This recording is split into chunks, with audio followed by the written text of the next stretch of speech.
The chandelier shook. Not from the wind. Not from the bass vibrating through the compound's walls. From him. Kaelan Jeon had been back in Seoul for exactly 43 seconds, and already the building knew it. The guard stood straighter. The staff moved faster. And deep inside the East Wing, in a gray uniform 2 sizes too large, a girl named Elowen wrung her mop handle and told herself not to look up. She looked up. Their eyes met across 60 feet of marble corridor, and something ancient detonated between them. Kaelan's entire body locked. His wolf, the thing he had kept caged and controlled for 31 years, threw itself against his ribs like it was trying to break free of his skin. The scent hit him first, wild jasmine and winter smoke, and underneath it, something so painfully familiar that his throat closed around the word before he could stop it. Mine. The word came out low, guttural, absolute. Every wolf in the corridor heard it. Elowen's mop hit the floor. Kaelan took 1 step forward, his dark eyes burning gold at the edges, and his head of security materialized from nowhere, one hand pressing flat against his chest. Sir. Cassius's voice was completely steady. Not in public. Kaelan looked at the hand on his chest. Then he looked at Cassius. Then, very slowly, he looked back at the girl who was already backing away down the corridor, her eyes wide and her face the color of chalk. Who hid her from me? He said quietly. Nobody answered, because the answer was standing right in front of him, keeping his face perfectly neutral, and Kaelan didn't know it yet. Chapter 1. Elowen had 3 rules. Keep your head down. Stay invisible. Never let the Alpha see you. She had followed those rules for 7 years without once breaking them. 7 years of gray uniforms and borrowed names, and learning to make herself small enough that the most powerful wolves in Seoul looked straight through her. She had become so good at disappearing that some days she almost convinced herself she didn't exist at all. And then Kaelan Jeon walked back into his own compound and looked at her, and 7 years of careful, painstaking invisibility dissolved in 3 seconds. Elowen moved fast. She didn't run. Running would draw attention, but she walked with the practiced efficiency of someone who knew every corridor, every camera angle, every shift rotation in this building. Left at the service stairwell, down 2 flights, through the laundry room, past the supply closet, into the narrow passage that connected the East Wing to the staff quarters. She could still feel his eyes on the back of her neck. That was the mate bond. She knew what it was. Her mother had told her enough before she died, had pressed the knowledge into Elowen's hands like something sharp and dangerous, but knowing what something was didn't make it easier to survive. The bond felt like a wire pulled tight from her sternum to somewhere out in the building, tugging with every step she took away from him. She pressed her back against the wall of her small room and breathed. He wasn't supposed to come back yet. Her informant inside the scheduling department, a quiet Omega woman named Bora who owed Elowen 3 favors, had said Kaelan wasn't expected until the new year. It was October. He was 3 months early. 3 months. That was all the buffer she had needed. Bora had promised she would warn her. Give her enough time to arrange a transfer request to the Busan satellite office, slip out quietly, and disappear into the next layer of her manufactured life. 3 months, and instead he had walked through those doors tonight. Elowen pressed her palms to her face and thought, very deliberately, about what her mother would have told her to do. Run, most likely. Her mother had always been a runner. A knock at her door made her flinch. I wasn't hesitant. It wasn't polite. It was 2 knocks, each one landing with the absolute certainty of someone who had never once in their life knocked on a door and not been answered. She opened it. Kaelan Jeon filled the doorway. Up close, he was worse than the stories. He was taller than she'd expected, dressed in black from collar to shoe, his dark hair slightly damp from whatever flight he'd just stepped off. His jaw was sharp, his shoulders wide, and his expression was nothing. Perfectly, dangerously nothing. The kind of blankness that wasn't absence, it was control. The kind of face that had learned to give nothing away because the man wearing it understood that every flicker was information. His eyes were dark brown, not gold. He had pulled the wolf back, but they moved over her face with an intensity that felt like being read. You're Elowen, he said. Not a question. Yes, she said. Your last name? A pause just long enough to be telling. Park, she said. Eloan Park. Something moved in his expression. Too fast to name. That's not your last name. Her chin came up. It's the one on my employment file. Kaelan said nothing for a moment. He looked at her the way a man looks at something he has been searching for without knowing he was searching, with a recognition that frightened him because he couldn't explain it. Then he stepped back from the doorway and made a gesture with one hand. Come. I'm off shift, Eloan said. I know. I'd like to sleep. You can sleep after. After what? His eyes met hers. After you tell me why you smell like someone I've been looking for my whole life. The wire in her chest pulled taut. Eloan grabbed her jacket. Later that night, she walked 3 steps ahead of him through the upper corridors and told herself this was manageable. She had survived worse than a conversation. She had survived her mother dying in a hospital in Incheon without ever explaining the full truth. She had survived 7 years inside the lion's den. She could survive this. The compound's upper floor was everything the staff quarters weren't: marble and dark wood. Floor-to-ceiling windows overlooking Seoul city lights, the kind of quiet that money purchased. Kaelan's private office was at the end of the east corridor, and when he opened the door and gestured her inside, Eloan stepped in and immediately cataloged the exits. 1 door. 2 windows sealed. No other way out. She sat in the chair across from his desk before he could direct her to it. Something in his expression shifted. Surprise, quickly buried. He moved to his own chair and sat, and for a moment they simply looked at each other across the desk. How long have you been here? He asked. 7 years. Who hired you? Mrs. Cho, head of domestic staff. A beat. She's retired now. I know she is. His fingers were flat on the desk, perfectly still. Who told Mrs. Cho to hire you? Eloan held his gaze. I don't know. That's not true. It's what I know to be true, she said carefully. Someone arranged my placement here through Mrs. Cho. I arrived at 16. I was given a name, a file, and a room. I was told to work and keep quiet and not draw attention. Told by who? A pause. My mother. The word landed differently than she intended. Something in Kaelan's stillness changed quality. Not softer, but more focused. Your mother, he repeated. What was her name? Eloan watched his face. Varia Park. Though that wasn't her name either. Kaelan was quiet for a very long moment. Then he opened his desk drawer and removed a photograph. He set it on the desk between them. Eloan leaned forward slowly and felt the floor tilt beneath her. It was her mother. Younger, maybe 25, her dark hair loose.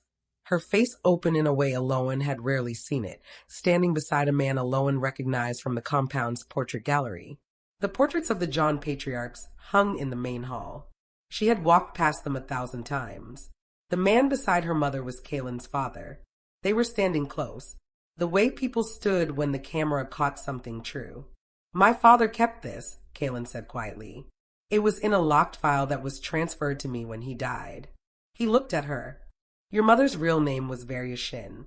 She was born into the Soren Collective. She left when she was 22. He paused. She and my father were close for 3 years before he took the John Luna. Eloan stared at the photograph. Your mother didn't hide you from the world, Kaelan said. His voice was low now, almost careful. She hid you from me specifically. A beat. And I need to know why. The wire between them pulled so tight, it almost hurt. Eloan had no answer. But somewhere in her jacket pocket, folded small and worn soft from years of handling, was a note in her mother's handwriting that she had never shown anyone. She did not take it out. Not yet. What Eloan didn't know was that Cassius was standing in the corridor outside that closed door, listening to every word, and that his hands, hidden behind his back, were shaking. Chapter 2. She didn't sleep. Eloan lay on the bed in the room she'd been moved to, East Residential Wing, 3rd door. A room that smelled like cedar and clean linen and cost more per square foot than her entire previous life, and stared at the ceiling while the city hummed 14 floors below. Kaelan had not pushed when she said she didn't know more. He had looked at her for a long moment, the photograph still between them, and then he had said, "We'll continue tomorrow," in a tone that made it clear this was a postponement, not a concession. And then Cassius had appeared, materializing again from that precise nowhere that the man seemed to inhabit. and escorted her to this room without a word. The door was not locked. She had checked. She pulled the note from her jacket pocket now, in the dark, unfolding it by memory more than sight. The paper was soft, the creases deep. She had read it so many times that she knew it without looking. Eloan, if you are reading this, I am gone and something has gone wrong with the plan. Do not trust Cassius Han. Do not let Kaelan mark you. The bond is not what it seems. Someone made it. Find the file. Burn it. Run. I love you. I'm sorry. Alma. She had found the note 3 days after her mother's death, tucked inside the lining of the gray coat that had been delivered to her room at the compound, a coat that had arrived the morning after her mother died, as though someone had been waiting. She had never told anyone about it. Not Bora. Not Mrs. Cho. Not the pack doctor who had examined her on arrival and noted her as human. No shift capability detected. She had carried it for 4 years and understood none of it. The bond is not what it seems. Someone made it, but the bond felt real. That was the thing she kept circling back to. The pull she felt toward Kaelan wasn't manufactured. It wasn't the simple biological signal of proximity and alpha pheromones. It was deeper than that. It felt like recognition. It felt like something in her chest pointing north. Do not trust Cassius Han. She pressed her thumb to her mother's handwriting and thought about the way Cassius had stepped between her and Kaelan in the corridor. The smooth professionalism of it. Not in public, as though he had been rehearsing for that moment. How long had he known she was here? The next morning, Kaelan came for her himself. Not a guard. Not Cassius. Him appearing in her doorway at 7 in the morning in a dark suit and no tie. His hair slightly different, pushed back, more severe. Holding 2 cups of coffee like it was the most natural thing in the world. He held one out. She took it because refusing felt theatrical. Do you eat breakfast? He asked. Usually. Then come. She followed him to a small room off the main corridor. Not the formal dining room. Something more private, with a table set for 2 and the kind of food that suggested someone had been given very specific instructions. Rice porridge, Korean pear, 2 different kinds of tea. He sat. She sat. He poured tea for her before pouring his own, which was such a small, automatic gesture of care that she almost missed it. I want to tell you something before we continue, Kaelan said. Eloan wrapped both hands around her cup and waited. I'm not angry at you, he said. I want to be clear about that. Whatever your mother arranged, whatever was done, that wasn't your doing. You were 16. Something crossed his face, too brief to hold. You've been in this building for 7 years, following instructions given to you by someone who isn't here anymore to explain them. That's not a crime. That's survival. She looked at him steadily. You're being very reasonable. I'm always reasonable. Your reputation suggests otherwise. The corner of his mouth moved. It wasn't quite a smile, but it was adjacent to one. My reputation is a tool, he said. I use it when I need it. He looked at her. I don't need it with you. The directness of it caught her off guard. Why not? She asked quietly. He set his cup down. Because you already know what I am. You've been watching me for 7 years. A pause. And because you're my fated mate, and lying to you feels like trying to lie to myself. The bluntness of it landed between them like something solid. Eloan looked at her food. My mother's note says the bond isn't what it seems. Silence. You have a note, Kaelan said. Yes. From your mother. Yes. A beat. How long have you had it? For years. Something shifted in his eyes. Not anger, but a sharp, focused attention. Can I see it? She had carried it for 4 years. She had told no one. She had burned the memory of it into the back of her eyelids and kept it folded in every coat she'd owned since then. She reached into her jacket and put it on the table between them. Kaelan read it once. Then again. His expression gave nothing away. But his fingers on the paper were very still in the way that things were still when they were being held under precise control. He looked up. Do not trust Cassius Han, he read aloud, quietly. Yes. Cassius has worked for my family for 22 years. I know. He was my father's most trusted advisor. I know that too. Kaelan folded the note carefully and placed it back in front of her. He was quiet for a long time. Then, tell me everything your mother told you before you came here. Everything.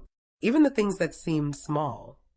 And Eloan, who had been keeping secrets since she was a child, who had turned silence into an art form, began to talk. 3 floors below, in a room that had no windows, Cassius Hahn stood in front of a wall of security feeds and watched the dining room camera with an expression that, for the first time in 22 years, looked something very close to fear. Chapter 3. 3 days passed. 3 days in which Eloan was not a prisoner and not free. She was something in between, suspended in the strange new gravity of a situation that had no clean edges. She attended security briefings she hadn't been invited to so much as expected at. She ate meals she hadn't requested. She was given access codes to areas of the compound that had been invisible to her for 7 years. Kaelan said very little about any of it. He simply altered the architecture of her days, as though rearranging furniture, and watched her reactions with those dark eyes that gave nothing away. She found it maddening. She found him maddening. The mate bond had settled into something constant and low, a warmth in her sternum, a heightened awareness of his location in the building at any given moment. She knew when he was on the same floor. She knew when he was close before she heard him. It was intimate in a way that had nothing to do with proximity or choice, and she resented it even as some part of her leaned toward it like a plant toward a window. On the 3rd morning, he appeared at her door while she was in the middle of tying her hair back. "Training room," he said. "Half an hour." She turned to look at him. "I'm not a wolf. I know. I can't shift. I know that too." His expression was even. "You're in my compound. You don't know how to fight. That's a problem I can fix." She stared at him. "You want to teach me to fight.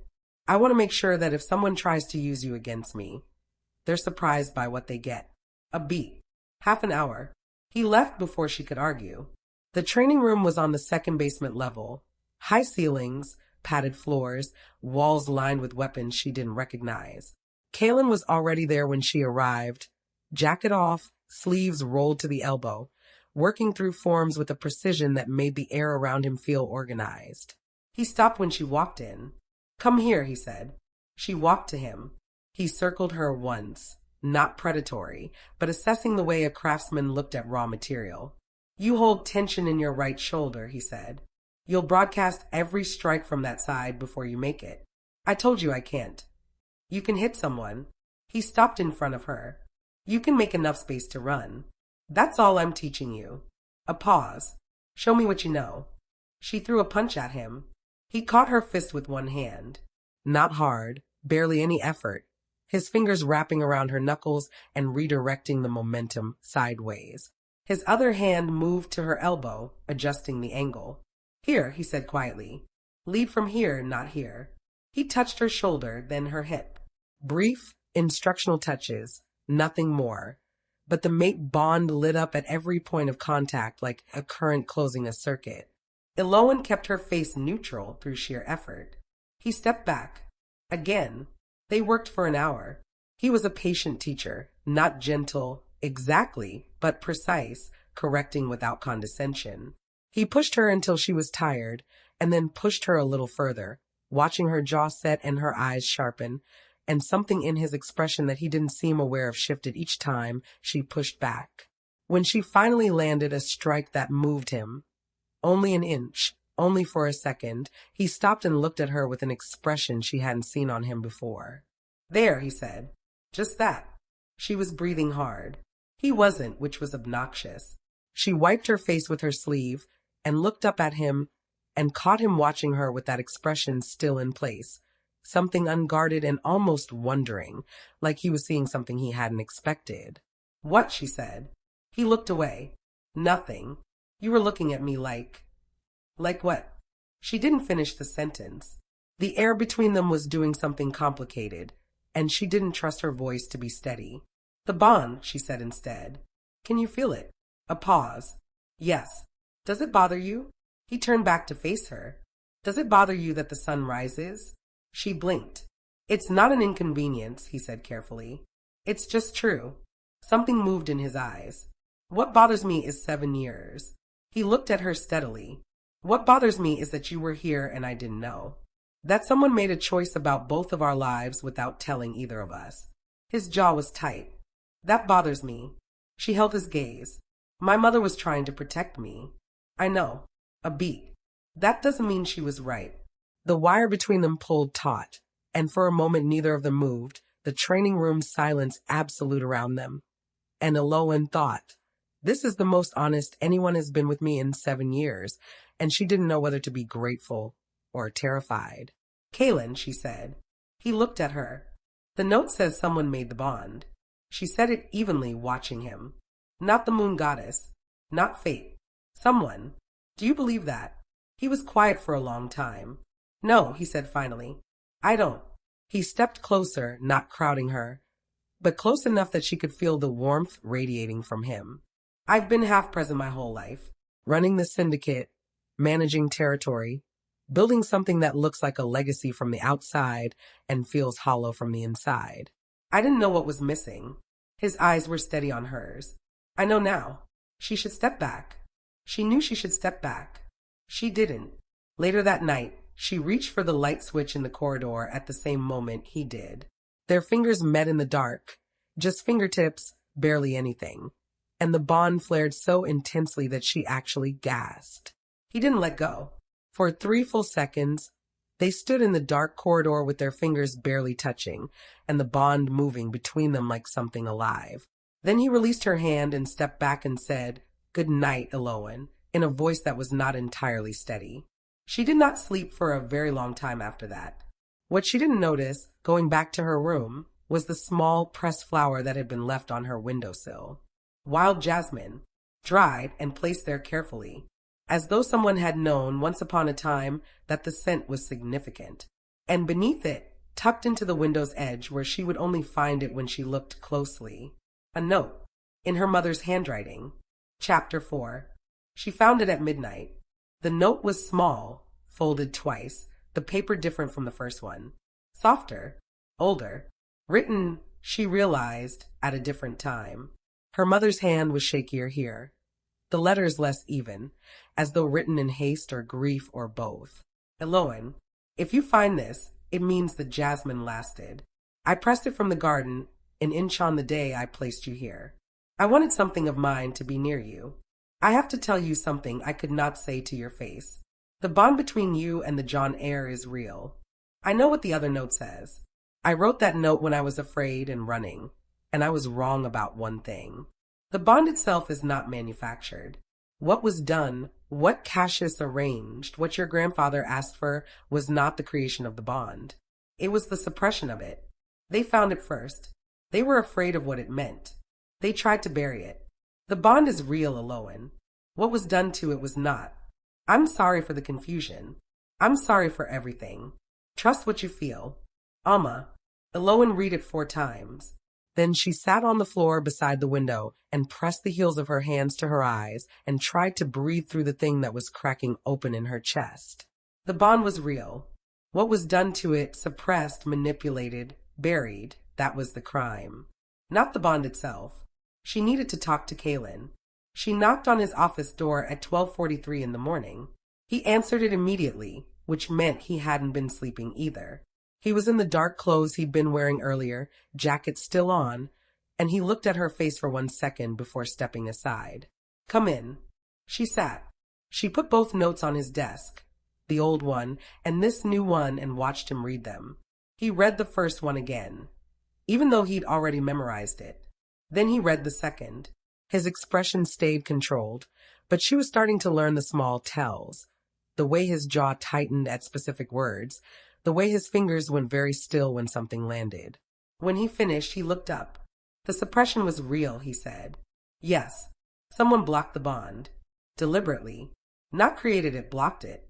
That's what she says. He stood, which was the first time she'd seen him do that when he was thinking. He moved to the window and looked out at the city, hands loose at his sides, and was quiet for a long time. If the bond was suppressed, he said finally, there should be evidence. A ritual that significantly leaves residue in pack records. Dates. Signatures. He turned. I need Cassius. Aloan said nothing. Kaelan looked at her. Then he looked at the note. Do not trust Cassius Han. I know, he said quietly. I know what the note says. You've trusted him for 22 years. Yes.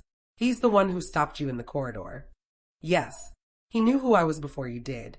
The muscle in Kaelan's jaw moved. Yes, he said for the third time, and each repetition was a little quieter than the last. He called Cassius. The three of them sat in the office at 1 in the morning, the city lights painting long shadows through the windows. Cassius sat with the careful posture of someone maintaining composure through practice rather than peace. Eloan sat to Kaelan's left. Kaelan sat at the head of the desk. He put both notes in front of Cassius. He didn't explain them. He just waited. Cassius read them. He was good. Better than most people Eloan had watched over the years, but something gave way in his face on the second note. A tightening around the eyes. The micro-expression of a man seeing the thing he hoped he would never have to explain. How long have you known she was here? Kaelan asked. Since the beginning, Cassius said. His voice was even. Since she arrived. 7 years. Yes. You watched her clean floors. I checked on her weekly. Ensured she was safe. Made sure her cover held. You, Kaelan said very quietly, ensured that my fated mate spent 7 years believing she was a ghost. Cassius met his eyes. Your father asked me to. The room was completely silent. My father, Kaelan repeated. He found the bond before you did. Before either of you were old enough for it to manifest. Your grandfather had a seer. The records are sealed, but the reading was documented. Your fated mate would carry the lunar anchor bloodline. The bond would be, Cassius paused. The word the seer used was transformative. The kind of bond that changes the nature of an alpha's power. Makes him almost impossible to manipulate. That sounds like something my father would want. It is something he wanted. Eventually, Cassius looked at the desk. But first he was afraid of it. Afraid that the rival factions, the Soren Collective specifically, would discover the bond and use it as a weapon. Target the girl. Use her to compromise you. He was quiet. The suppression was meant to be temporary. A protection measure until the timing was right. And then he died, Eloan said. Cassius glanced at her. Yes. And you kept suppressing it, Kaelan said. After he was gone. On your own authority. A pause. I thought I was protecting you. You thought, Kaelan said, that you knew better than fate. The silence that followed was a specific, devastating kind. The silence of a man understanding, fully and without flinching, that he had been wrong in ways that couldn't be repaired by good intentions. Tell me how to undo it, Kaelan said. Cassius looked up. It's already undone. The suppression dissolved the moment the bond activated, the moment you recognized her in the corridor. He paused. That's why I said not in public. I wasn't trying to keep it hidden. I was trying to ensure that when it came back, it didn't explode in front of 60 witnesses. Kaelan was quiet for a long moment. Then he said, Get out, Cassius. Cassius stood.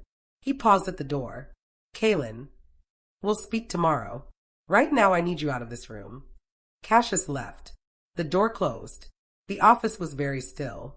Eloan looked at Kaelan.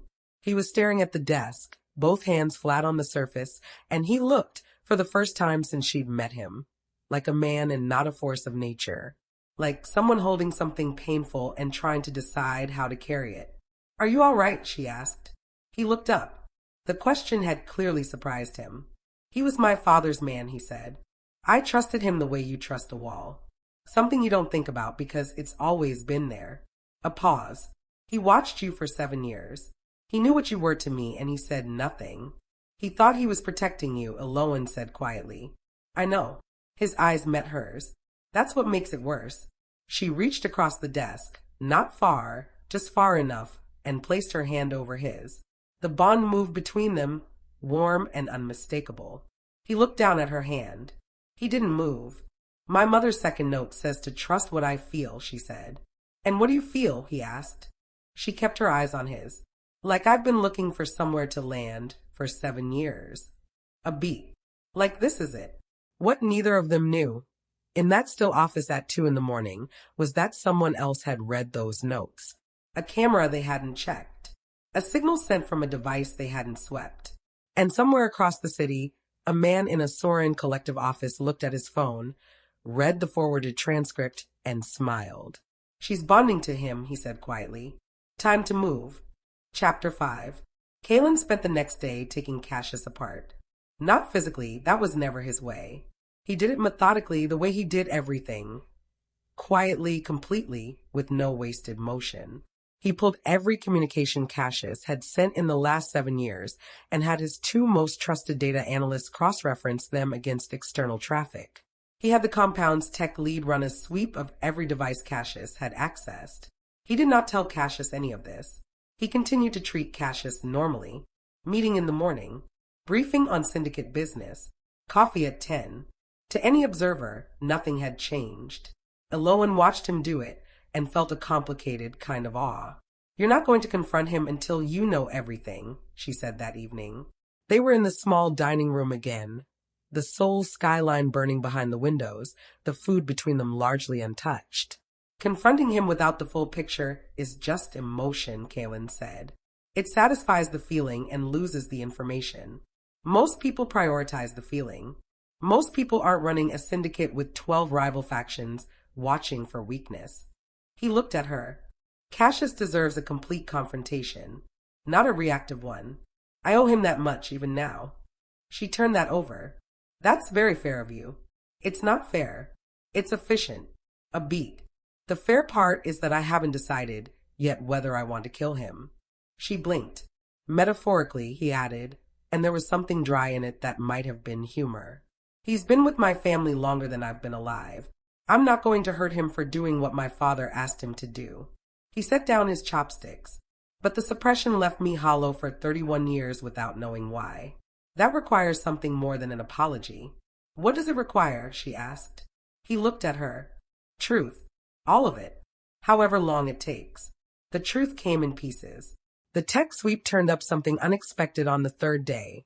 Not in Cassius's own communications, but in a routing pattern buried beneath 3 layers of misdirection. Someone had been accessing the compound's internal camera system from an external server.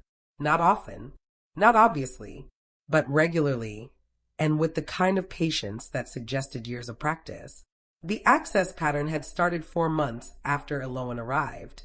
Kaelan brought the findings to Cassius at 11 in the morning in the training room, doors locked.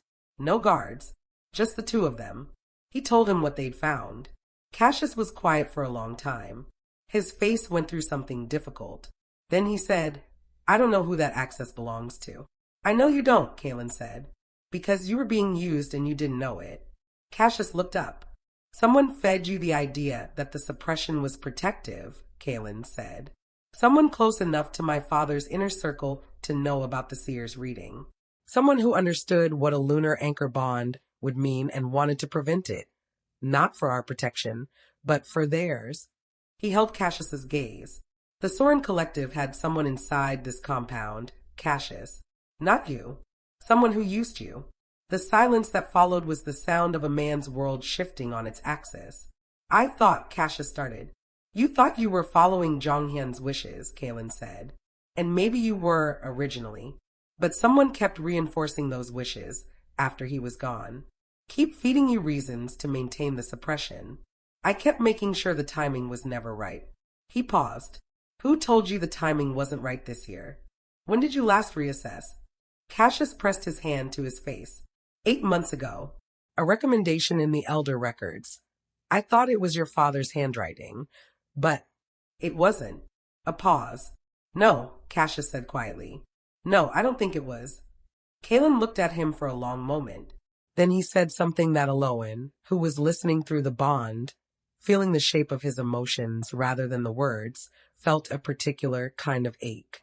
"I'm not going to punish you for being deceived," Kaelan said, "but I need you to understand what was done to her.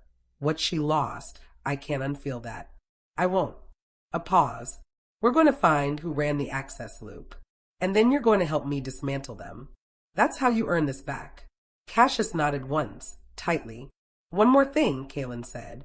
"Eloan's room, the jasmine note, the pressed flower. Who placed them there?" Cassius looked up, and for the first time in the entire conversation, something that was not guilt moved across his face. Something older and softer. "Her mother asked me to," he said quietly. "Before she died. She sent a package, the flower, the note, with instructions. She said Eloan would know when she was ready to find it." He paused. I put it there 4 years ago when I thought he stopped. When I thought I might have been wrong about all of it and didn't know how to fix it. That afternoon, an envoy arrived.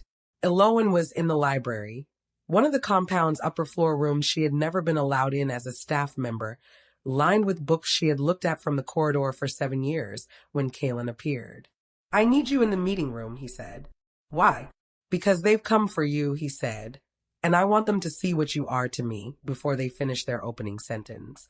She set down her book and looked at him. Who? The Soren Collective sent an envoy. His eyes were flat and dark. They know the bond is activated. They know you're here. A beat. They've come to make an offer. The meeting room was formal, long table, 12 chairs, floor-to-ceiling windows. Kaelan's senior wolves filled one side. Across from them sat 3 men and a woman in expensive, European-cut clothing, and at the center, a man in his 40s with pale eyes and a thin smile that never reached them. His name was given as Aldrich. Elowen sat at Kaelan's right, not behind glass, not in another room, at his right, where his pack could see exactly what position she held. Aldrich's pale eyes moved to her immediately. Mississippi Park, he said pleasantly. Or should I say Miss Shin? You have your mother's coloring. She said nothing. The Soren Collective extends its warmest regards, Aldrich continued, addressing Kaelan. We understand that a long-hidden bond has recently surfaced. We want you to know this was not something our organization sanctioned. A smooth pause. In fact, we've been conducting our own investigation into the suppression, and we believe we can offer considerable insight into who was responsible. In exchange for what? Kaelan said. Aldrich smiled. Miss Shin's voluntary return to us. She has family within our organization, distant, yes, but documented. As the last of the Shin bloodline, she carries certain obligations. She's not going anywhere, Kaelan said. Of course not, Aldrich said pleasantly, as though Kaelan had made a charming but naive observation. We're not proposing force. We're simply suggesting that Miss Shin might want to consider her options. She has been, forgive me, kept here under something approaching false pretenses for 7 years. Wouldn't it be natural to want to understand the full scope of her situation? To hear all perspectives? He turned those pale eyes to Elowen. We can offer you answers, Miss Shin. Freedom. A choice that isn't someone else's. The table was silent. Everyone was looking at her. Elowen set down her teacup. She looked at Aldrich steadily. I've spent 7 years being kept, she said. Her voice was even, clear, carrying to every corner of the room. I know what it feels like. I know the shape of it. She paused. This is not that. She glanced briefly at Kaelan, not for permission, just in recognition, and then back at Aldrich. He hasn't asked me to stay. He's made a choice about what I mean to him, and let me make my own. That's not captivity. That's the first honest relationship I've had in 7 years. Aldrich's smile thinned. I'd like you to leave, she said. The room was very still. Aldrich looked at her for a moment. Then he looked at Kaelan. Then he rose, smoothly, the way people rose when they were choosing to treat a loss as a tactical retreat. Of course, he said. The offer remains open. They left. The moment the doors closed, something changed in the room. The tension didn't break. It shifted, concentrated, drew itself toward the head of the table where Kaelan was watching her with an expression she had never seen on his face before. Open, undisguised. He stood. He crossed the room. He stopped in front of her. You didn't have to do that, he said. I know. You could have gone with them. I know that too. He looked at her for a long moment. Then, very quietly, thank you. She opened her mouth to answer, and the lights went out. Not a power failure. It was too precise, too simultaneous. Every screen and security panel blinking off in the same breath. Kaelan's wolf rose in his eyes instantly, gold burning through the dark. Lockdown. His voice changed, not louder, but heavier, the alpha command vibrating through the floor. Full sweep. Now. And then someone started screaming from the direction of the ventilation room. The compound's doctor reached the ventilation control room first. He looked at the readings. He looked at the compound's air filter log, and his face went gray. Sir, he said into his comm, his voice barely steady. Something was released through the filtration system during the meeting. We have a pause. We have a problem. In the meeting room, Kaelan felt the first wave hit him like a fist to the chest. His wolf, already awake, already angry, lurched forward with a violence that dropped him to one knee. And somewhere in the compound, something that had been carefully, deliberately engineered to pull a mated alpha into feral state began to work. Chapter 6. Elowen heard him before she reached him. The sound was low, guttural, more wolf than man, and it was coming from the East Wing training room, which was where his wolf apparently went when the human part of him was losing. The compound was in controlled chaos around her, wolves moving in fast, professional formation, civilians being evacuated, Cassius's voice on the comm directing everything with the kind of precision that was, Elowen realized, probably what he was actually for. The doctor had explained it to her in 40 seconds flat. Biological compound, probably aerosolized, designed to destabilize an alpha's control of the mate bond. Strips the higher reasoning. Leaves the wolf. Effects last 2 to 4 hours and can be accelerated by isolation. Can it hurt him? She'd asked. Not physically, the doctor had said. But if he can't manage the shift, if the wolf takes over completely, he could hurt others. A pause. The fastest counter is the mate's presence. Grounding stimulus. The wolf responds to the bond before it responds to anything else. She was already moving. 2 wolves fell into step beside her. She looked at them. Back, she said. They hesitated. Back, she said again, and something in her voice, something she didn't know was there, made them both step aside without argument. She walked to the training room alone. The door was closed but not locked. She pushed it open. Kaelan was on his knees in the center of the room, hands pressed flat to the padded floor, head bowed.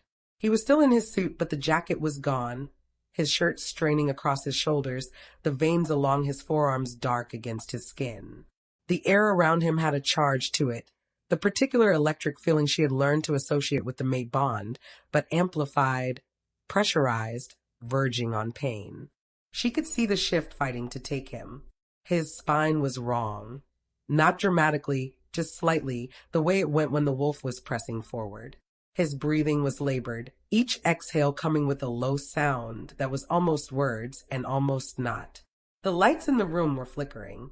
He heard her before he saw her. His entire body went rigid. Don't. The word was raw, torn out of him. His head came up and his eyes, when they found hers, were almost entirely gold. Elowen. Don't come any closer. She came closer. I mean it. His control was visible, a physical thing, the tendons in his neck standing out, his jaw locked. The compound, I can't, the wolf wants to. I know what it wants, she said. You don't understand. If I lose the shift in this state, you won't. Elowen. She knelt behind him and put her hand on the back of his neck. The room shook. Not metaphorically. The floor actually trembled, a low vibration that rose through her knees and palms, and the charge in the air reached a peak, and then broke. Like a storm discharging. Like pressure finally finding its release point. Kaelan's breathing changed. Slowed. The gold in his eyes flickered, steadied. She kept her hand where it was. It's all right, she said quietly. Not soothing, exactly. She wasn't trying to baby him. She was just being present, solid, the way the bond demanded. The way, she realized with a slow, clarifying certainty, she wanted to be. His shoulders dropped. The terrible tension in them is released by degrees. There, she said. He turned his head slowly, and their eyes met, and the gold was still there, but different now, warmer, clearer, the wolf present, but not frantic. Looking at her with a focus that felt like the most complete attention she had ever been given. You came anyway, he said. Yes. I told you not to. You did. She didn't move her hand. I decided your instructions were less important than the outcome. Something shifted in his expression. The controlled blankness that he wore like armor had dissolved entirely, and what was underneath it was not simple. It was layered and complicated and very much human, and it was all directed at her. I've been looking for you, he said. His voice was quiet, rough at the edges. My whole life something in me has been incomplete, and I didn't know what it was. I thought it was ambition. I thought it was my father's legacy. I threw myself at the syndicate, at territory, at building something bigger than myself, and it was never enough. He looked at her. I know now. She felt the bond move in her chest, warm and certain and no longer frightening. The note, she said. My mother's first note. The bond is not what it seems. Someone made it. She paused. She was wrong about that. She wrote it in fear. The second note says the bond is real. She stopped. You believe it, he said. I believe what I feel, she said, which is what she told me to do. He reached up and covered her hand with his, the hand still resting on his neck, and turned to face her fully. They were very close. The gold in his eyes was steadying into the dark brown she was beginning to know. I'm going to ask you something, he said. She waited, not because the bond demands it, not because of 7 years or your mother or my father or any of it. His eyes were steady on hers. Because it's my choice and I want to make it. And I need to know if it's yours too. She understood what he was asking. The mark, she said quietly. The mark, he confirmed. If you're not ready, if you have doubts, if the situation feels forced. Kaelan. He stopped. I've been ready since the corridor, she said. I've been fighting it because it's terrifying to want something this much. She met his gaze without flinching. But I'm done being afraid of wanting things. Something in his face broke open and remade itself, and for just a moment the most feared man in Seoul looked like someone coming home. He moved slowly, giving her time, giving her every possible chance to stop him, and when his lips touched the curve of her neck where it met her shoulder, she closed her eyes and let herself feel it fully. The warmth of it, the rightness of it. You're mine, he said against her skin, and I'm yours, equally, completely.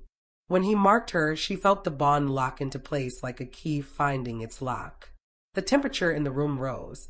The gold light that had been flickering around him steadied and expanded, washing the walls warm. And deep in the compound server room, a file that had been sealed and encrypted for 25 years lit up on a screen. One of Kaelan's wolves looked at the notification on her screen. She looked again. She ran a check to confirm she wasn't misreading it. Then she grabbed her comm. Sir, she said, you need to see this. Chapter 7. The file was titled JH Personal, Sealed, Kaelan, Open only after bond completion. His father had set it to unlock automatically when a completed mate bond registered on the Alpha's biological signature. He had planned for this. He had always planned for this.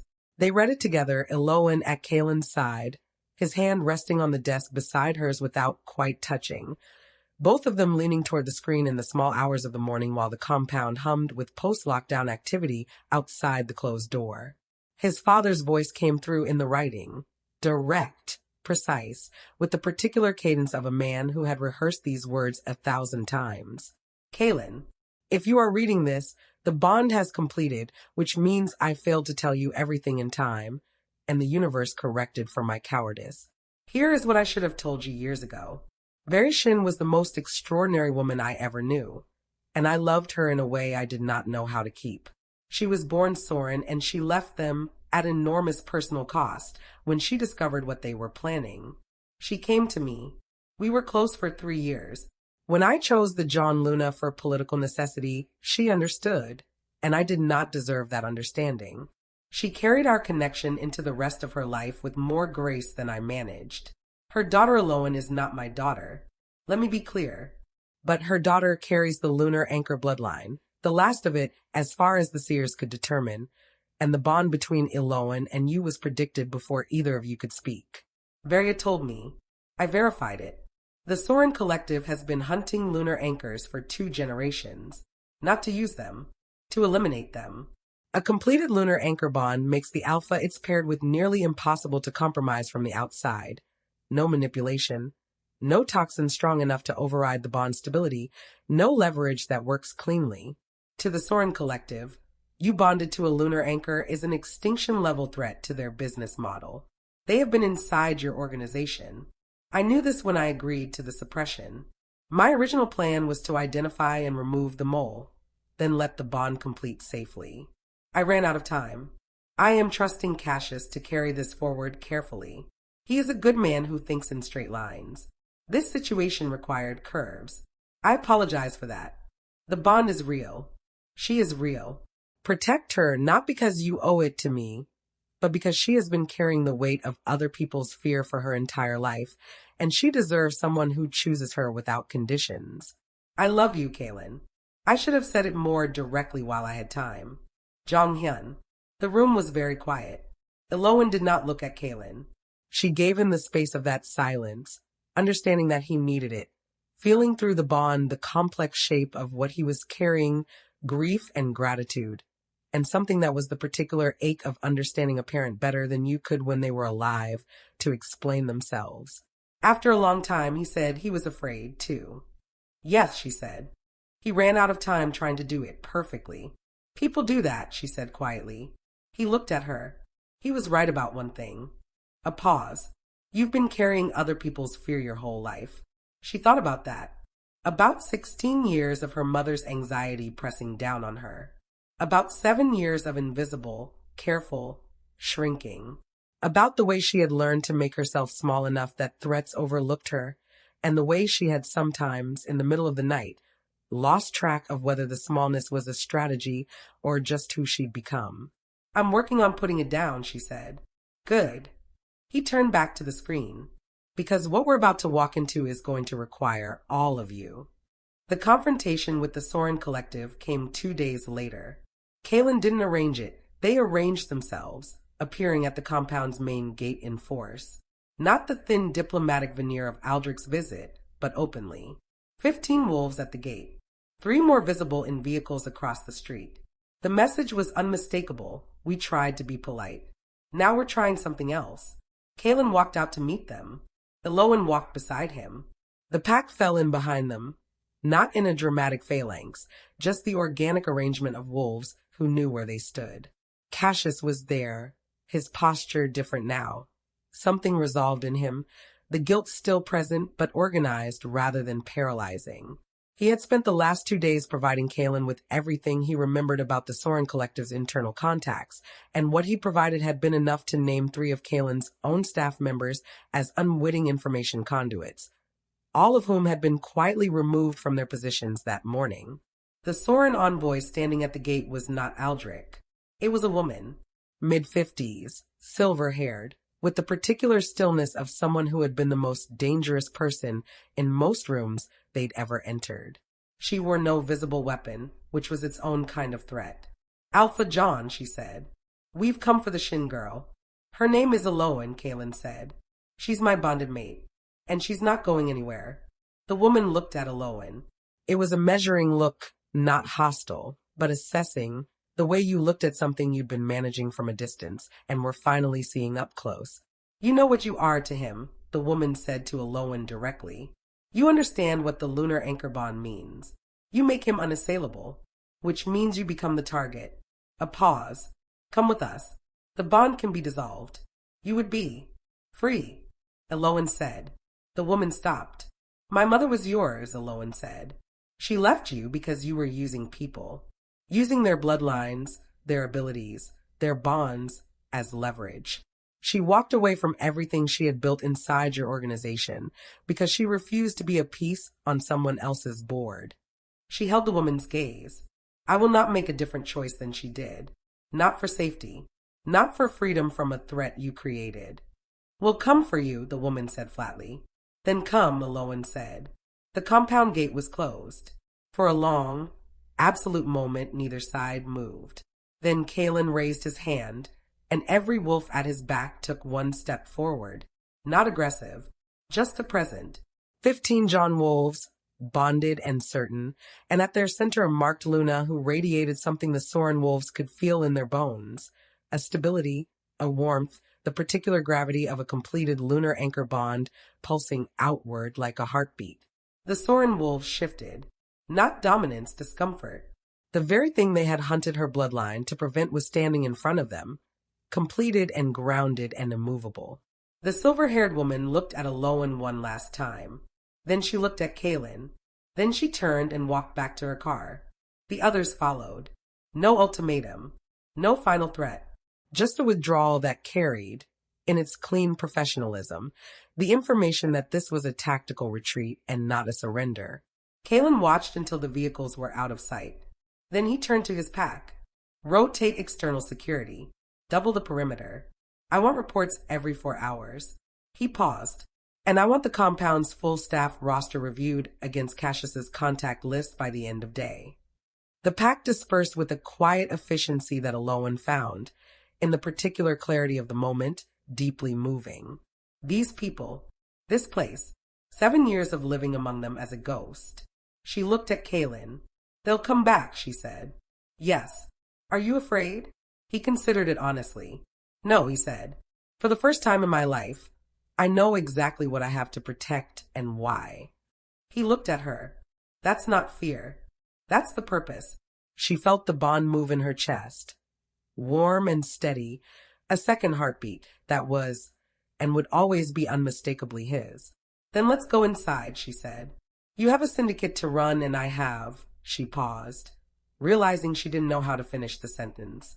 She had no role, no title, no defined position in the architecture of this life she had somehow walked sideways into. Kaelan looked at her for a moment. Then, you have a seat at the left of my desk, he said simply. You have access to everything I have access to. You have the trust of my pack, which you earned without asking for it. A pause. What you do with all of that is your choice. She thought about her mother, who had run. She thought about herself at 16, following instructions she didn't understand into a gray uniform and a borrowed name. She thought about 7 years of making herself small. I'd like to be involved, she said. Good, he said, because you're better at reading people than anyone in my organization, and I'm going to need that. How do you know that? He gave her a look that was almost exasperated. You read Cassius in 4 years from a mop handle, he said. You identified Aldrich's play before he finished his second sentence. And you walked into a room with a half-feral alpha and talked him back to himself without flinching. A beat.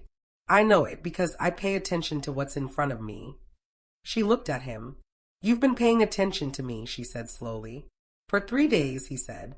You've been paying attention to me for 7 years. The corner of her mouth moved.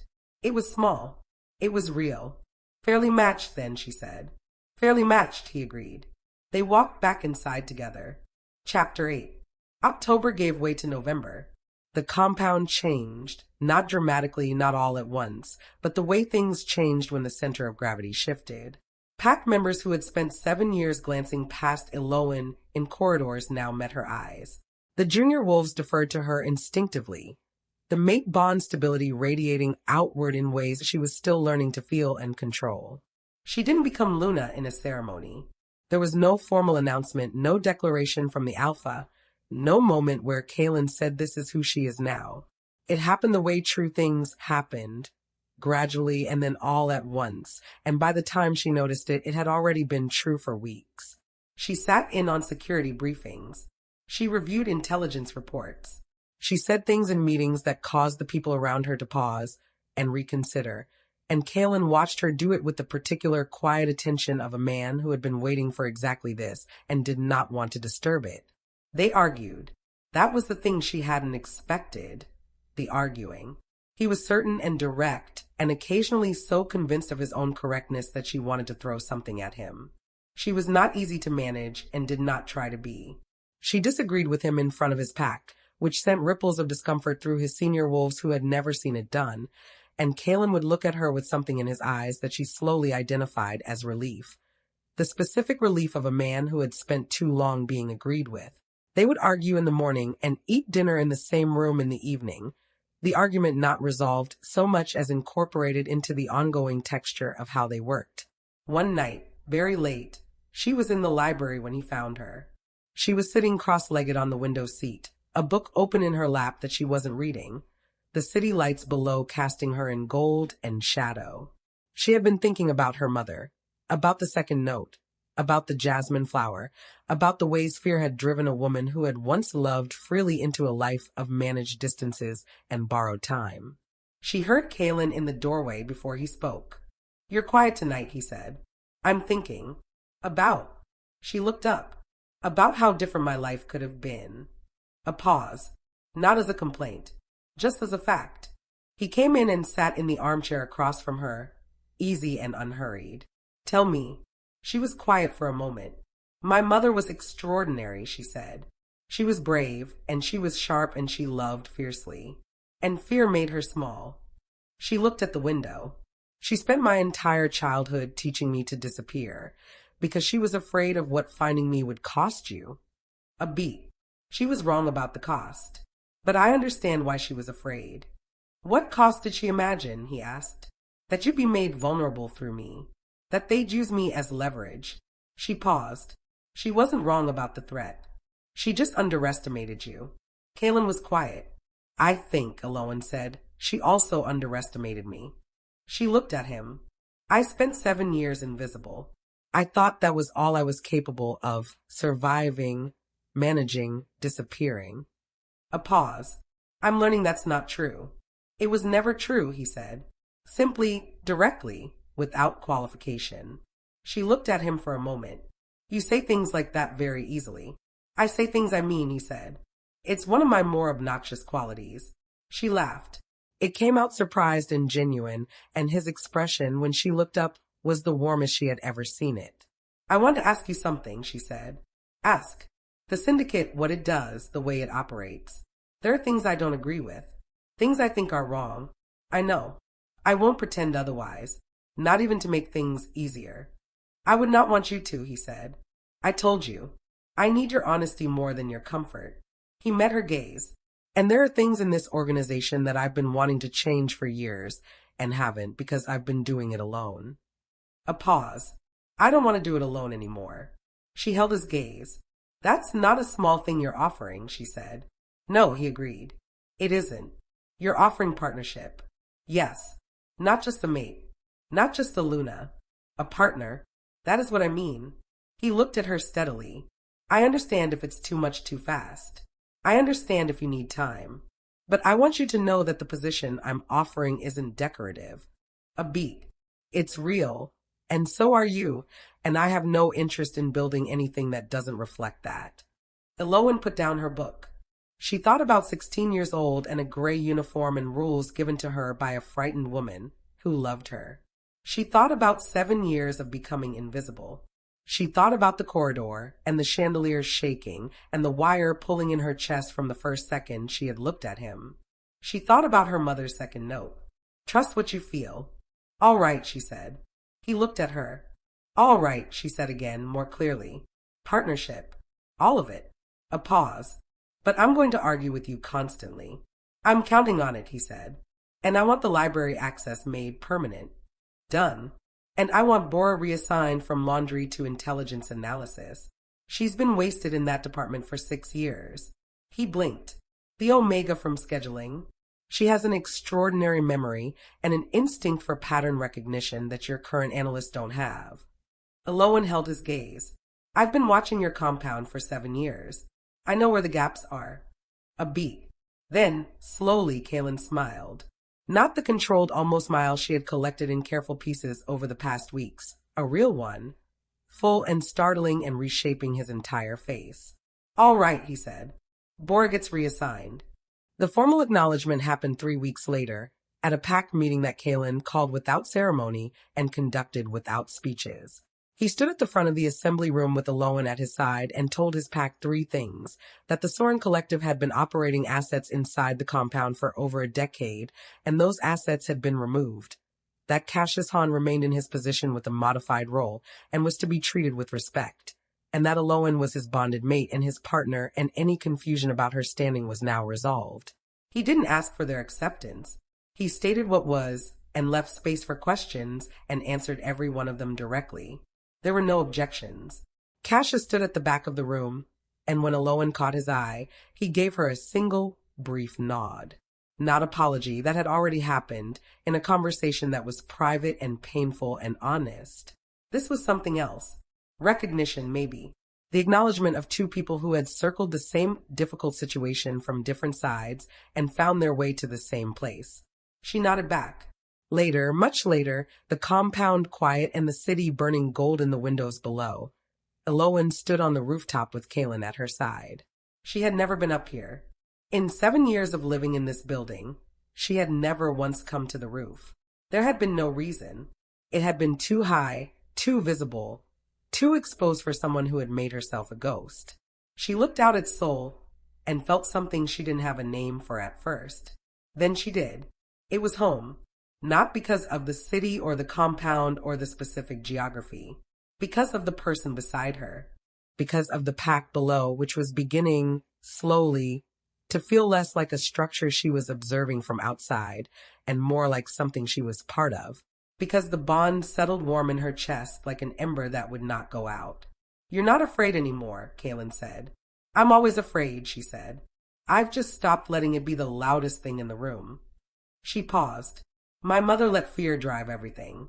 I understand why, but I don't want to live like that." He was quiet for a moment. "What do you want?"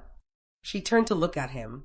The Seoul skyline blazed behind him, all that gold light, and his face in it was the face she had memorized in 7 years of looking without being allowed to look. "This," she said simply. "What we're building. I want to be part of it. I want to be seen in it." She paused. "I spent 7 years being invisible because I was told it was safe. I want to find out who I am when I stop hiding." He looked at her for a long time. "I can tell you who you are," he said. She waited.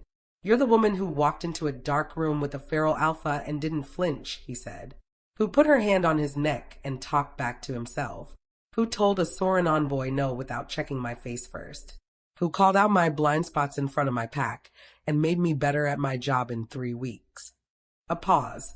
"Who has been running a quiet assessment of my organization's weaknesses for 7 years from a mop handle and waited patiently for the right moment to say something." She blinked. "That last one sounds brilliant," he said. "It sounds brilliant." She laughed again. The sound was freer this time. Easier. He reached over and took her hand, the way he had been reaching for her, incrementally, carefully, giving her every chance to redirect since the night in the training room. His fingers laced through hers, warm and certain. "I'm going to keep choosing you," he said quietly. "Every day, whether the bond demands it or not." She looked at him, this complicated, controlled, occasionally infuriating man who had been hollow without knowing why for 31 years, who had read her mother's notes at 1 a.m. with steadiness and grief, who had knelt on the floor of his training room fighting his own wolf because he refused to let it near her before she was ready. "I'm going to keep choosing you too," she said. The bond moved between them, warm and steady and entirely theirs, built not from magic and moonlight alone, but from choice, from honesty, from 2 people who had been given each other by fate and decided, separately and together, that they would have chosen this anyway. She looked out at the city. For the first time in 7 years, she let herself be seen. 6 months later, Boris sat at a senior intelligence desk and cracked a trafficking route that had evaded Kaelan's analysts for 4 years, using nothing but pattern recognition and a cross-reference archive of shipping manifests that she had been quietly memorizing in her spare time. Cassius brought the report to Kaelan personally. He stood in the office doorway, Aloan at the desk across from Kaelan, both of them looking over territorial maps, and he cleared his throat. They both looked up. "Bora's report," he said, holding it out. "You were right," he added, looking at Aloan. "About her." Aloan took the report. She looked at it. She looked at Kaelan. "I usually am," she said. Cassius made a sound that, from any other man in the organization, would have been identified as a laugh. He turned and left. Kaelan looked at her. She looked back at him. "Don't say it," she said. "I wasn't going to say anything. You were going to say something unbearable like you see everything." "I was going to say thank you," he said. She paused. "For what?" "For staying." A pause. "For choosing to." The morning light was coming through the windows of his office, their office now, and it caught the mark on her neck, the one that had healed clean and sure, the one that had settled into her skin like it had always been there. "Kaelan," she said. "Aloan, you're going to make me cry in the office. The office is private. We have 12 meetings today. Then cry efficiently." She laughed, and it was the real laugh, the full one, the one she had been learning to let out. And he looked at her with the expression she had come to understand was the truest version of his face. Open, certain, entirely directed at her. She reached across the desk and covered his hand with hers. The bond pulsed, warm and steady and permanent. Home. The Soren Collective restructured their leadership the following spring, following a series of territorial losses they did not publicly explain. The new leadership sent a formal communication to the Jeon Syndicate's diplomatic office, acknowledging the bond's completion and requesting normalized relations. Kaelan read the communication. Then he gave it to Eloan. "Your call," he said. She read it. She thought about it. She thought about her mother, who had left the Soren Collective at great cost, and about the woman she had been when she arrived in this building at 16, and about who she was now. "Tell them we'll consider it," she said. After a full audit of their current operations. Independent oversight. Non-negotiable. Kaelan sent the response without changing a word. Eloan went back to her territorial maps, and the city burned gold in the windows around them. The end. Eloan spent 7 years invisible, and then she chose to be seen. Kaelan spent 31 years complete on the outside and hollow on the inside.